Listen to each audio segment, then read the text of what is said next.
तिरौआ बानी बीर बलवनवा ए अंजनी के ललनवा तिरौआ बानी बीर बलवनवा ए अंजनी के ललनवा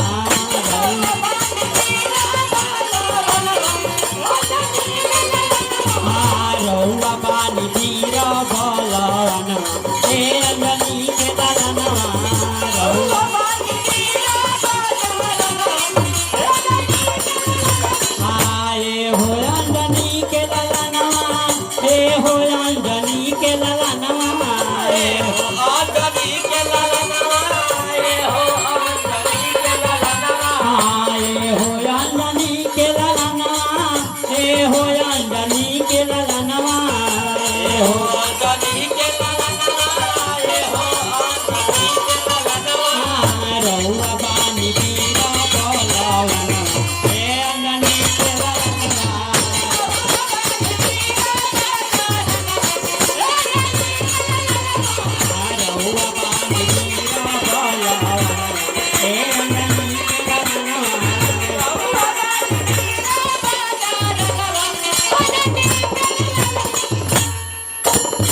करके हनुमान जी सुन ले बानी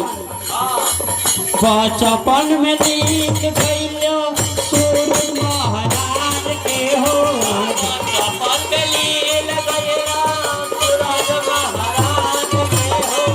बचपन में लीक भइलो सूरज महाराज के हो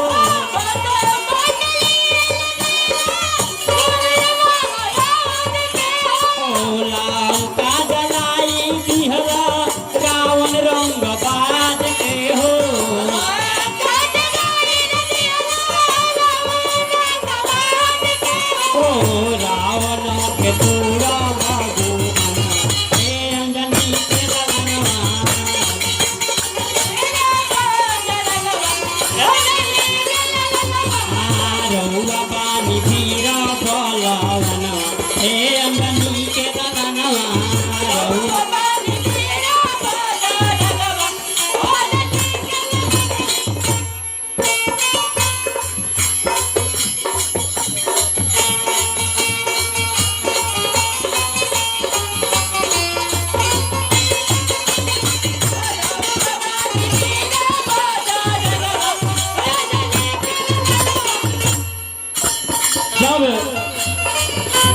लक्ष्मण जी के शक्तिवान लाग रहे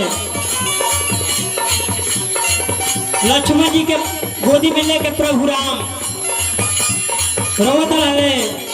कि अब लक्ष्मण के प्राण ना बची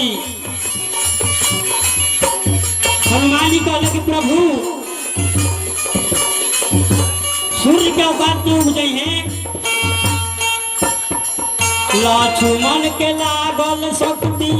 रउआ कोई राम के भक्ति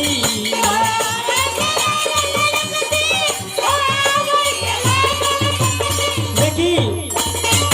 लक्ष्मण जी के शक्ति लागल